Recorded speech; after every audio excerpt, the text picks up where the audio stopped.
আসসালামু আলাইকুম। নতুন একটি রেসিপি দেখার জন্য সবাইকে স্বাগত জানাচ্ছি। আজকে আপনাদের সাথে শেয়ার করব খুব সহজেই দুইভাবে চিকেন স্যান্ডউইচ তৈরির রেসিপি। খুব সহজেই আমরা একদম রেস্টুরেন্টের স্বাদে কিন্তু ঘরেই চিকেন স্যান্ডউইচ তৈরি করে নিতে পারি। আশা করি আপনারা পুরো ভিডিওটি দেখবেন। রেসিপিটি আপনাদের কাছে অবশ্যই সহজ এবং ভালো লাগবে। চিকেন স্যান্ডউইচ আমাদের সবারই কিন্তু কম বেশি পছন্দ হয়ে থাকে। চলুন দেখে নিই পুরো প্রস্তুত প্রণালী।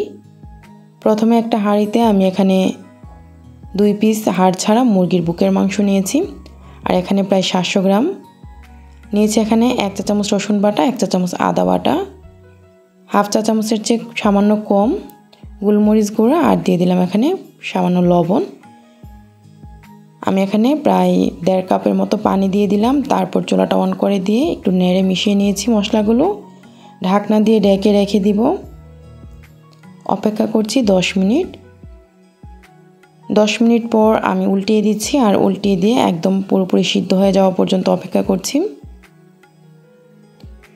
চিকেনটা কিন্তু পুরোপুরি সিদ্ধ হয়ে গিয়েছে।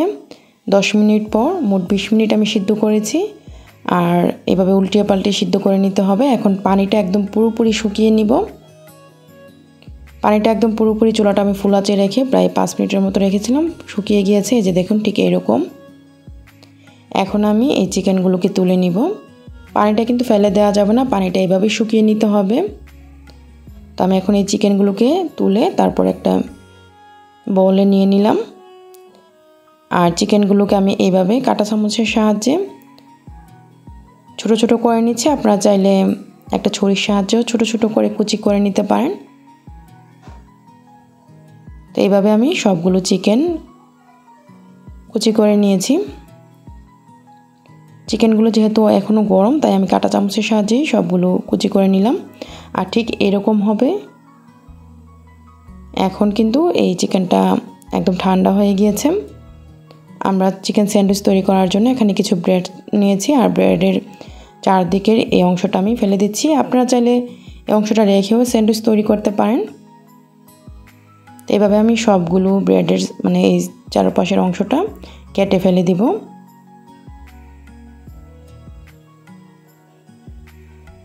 এখন আমরা যে চিকেনটা রেখেছিলাম এখানে দিয়ে দিচ্ছি মেয়োনিজ, আর আমি এখানে 1 কাপ মেয়োনিজ দিয়ে দিচ্ছি।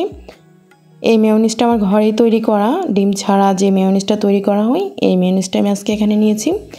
লিঙ্কটা ডেসক্রিপশন বক্সে দেওয়া থাকবে, আপনারা চাইলে দেখে নিতে পারেন মেয়োনিজের রেসিপি, বা বাজারে কেনা মেয়োনিজটা আপনারা ব্যবহার করতে পারেন।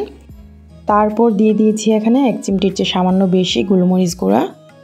মেয়োনিজ এবং গোলমরিচ গুঁড়াটাকে ভালো করে চিকেনের সাথে মিশিয়ে নিব। মেয়োনিজের পরিমাণটা বেশি হলে কিন্তু খেতে বেশি ভালো লাগে।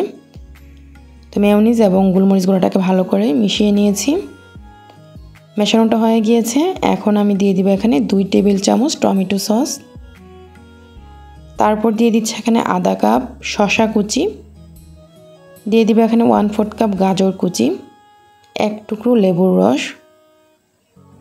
এখন এই সবগুলো উপকরণকে ভালো করে মিশিয়ে নিব। আর চিকেনের ফিলিংটা কিন্তু আমাদের এখানে তৈরি। এই চিকেনের ফিলিংটা কিন্তু বেশিক্ষণ সময় ধরে রাখা যাবে না, যেহেতু শসা দেওয়া হয়েছে। তবে মেয়োনিজ এবং গোলমরিচ গুঁড়া দিয়ে তারপর কিন্তু আপনারা রেখে দিতে পারেন ফ্রিজের নর্মাল চেম্বারে। যখন খুশি তখন স্যান্ডউইচ তৈরি করে নিতে পারেন। তো আমি এই মিক্সিং বলটাকে এক সাইডে রেখে দিলাম।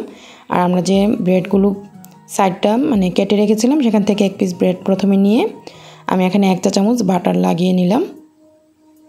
বাটারটা ভালো করে লাগিয়ে তারপর আমি দিয়ে দিচ্ছি চিকেনের ফিলিং। আর এখানে চিকেনের ফিলিংটা বেশি দিলে কিন্তু খেতে বেশি ভালো লাগে, তাই একটু বাড়িয়ে দিলাম। তবে আপনারা চাইলে কিন্তু আরও বেশি পরিমাণও এখানে দিতে পারেন। তো উপরে আরও একটা ব্রেড দিয়ে দিলাম, আর আমি কেটে নিচ্ছি।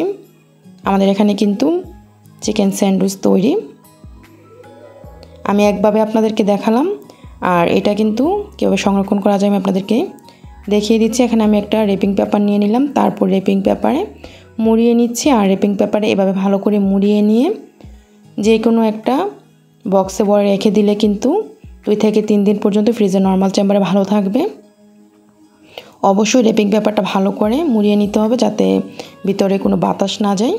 তো এইভাবে করে তারপর আপনারা ফ্রিজে সংরক্ষণ করতে পারেন নর্মাল চেম্বারে। এখন আমি অন্যভাবে আপনাদেরকে দেখাচ্ছি। এর জন্য এখানে আরও একটা পিস নিয়ে নিলাম ব্রেড, তারপরে এখানে আমি নিয়ে নিচ্ছি চিকেনের ফিলিংটি একটু বাড়িয়ে দিলাম, তারপর উপরে আরও একটা ব্রেড দিয়ে দিলাম আর এভাবে হাত দিয়ে একটু চেপে তারপর উপরে দিয়ে দিচ্ছি বাটারটা একদম ভালো করে এভাবে ছড়িয়ে তারপর লাগিয়ে নিতে হবে। বাটারটা ভালো করে লাগিয়ে নিয়েছি। এখন চলে যাচ্ছি ভাজার জন্য। চুলায় আমি একটা প্যান বসিয়ে দিয়েছি, এরকম প্যান বসিয়ে দিয়েছি, আপনার নর্মাল যে কোনো প্যানেও নিতে পারেন। তারপর আমি ব্রেডটা যে সাইড দিয়ে আমি বাটারটা লাগিয়েছিলাম সেই সাইডটা কিন্তু নিচে দিয়েছি আর চুলার আঁচটা রেখেছি একদম লো আছে। আর উপর দিয়ে আবারও কিছুটা বাটার এভাবে লাগিয়ে নিতে হবে। আমি এভাবে দুইটা বানিয়ে একসাথেই দুইটা ভেজে নিচ্ছি বাটারটা। তারপর লাগিয়ে আবার 1 মিনিটের মতো আমি অপেক্ষা করেছি আর 1 মিনিট পর উল্টিয়ে দিলাম। খুব সুন্দর একটা কালার এসেছে। তো এভাবে উল্টিয়ে পাল্টিয়ে একদম মুচমুচে হয়ে যাওয়া পর্যন্ত অপেক্ষা করতে হবে। বেশি সময় লাগবে না, 2 থেকে 3 মিনিটেই মুচমুচে হয়ে যাবে। আর চুলার আঁচটা কিন্তু অবশ্যই একদম লো আঁচে রাখতে হবে যেন পুড়ে না যায়। 3 মিনিট পর আমাদের এখানে মুচমুচে এভাবে কিন্তু হয়ে গিয়েছে। এখন আমি তুলে নিচ্ছি আর আপনাদেরকে আমি কেটে দেখাচ্ছি। এই স্যান্ডউইচটা খেতে কিন্তু অনেক মুচমুচে হয় আর অনেক বেশি ভালো লাগে খেতে। এই যে দেখুন কেটে দেখাচ্ছি, আপনারা নিশ্চয়ই দেখে বুঝতে পারছেন উপরটা কতটা মুচমুচে হয়েছে। এই যে দেখুন, দুইভাবে আপনারা চিকেন স্যান্ডউইচ খুব সহজে ঘরে তৈরি করতে পারেন। আর সামনে যেহেতু রমজান আসছে, ইফতারের টেবিলে আপনারা এই চিকেন স্যান্ডউইচ তৈরি করে নিতে পারেন। আর আমাদের এই চিকেন স্যান্ডউইচ কিন্তু আমাদের স্বাস্থ্যের জন্য উপকারী, কোনো ক্ষতি নেই। দুইভাবে আপনাদেরকে খুব সহজে তৈরি করে দেখিয়েছি। আশা করি আপনাদের কাছে রেসিপিটি সহজ এবং ভালো লেগেছে। রেসিপিটি যদি ভালো লাগে লাইক, কমেন্ট, শেয়ার দিয়ে আমার সাথেই থাকবেন। আজকের এই রেসিপিটি দেখার জন্য আপনাদের সবাইকে অসংখ্য ধন্যবাদ। সবাই ভালো থাকবেন, আমার জন্য দোয়া করবেন। আল্লাহ হাফেজ।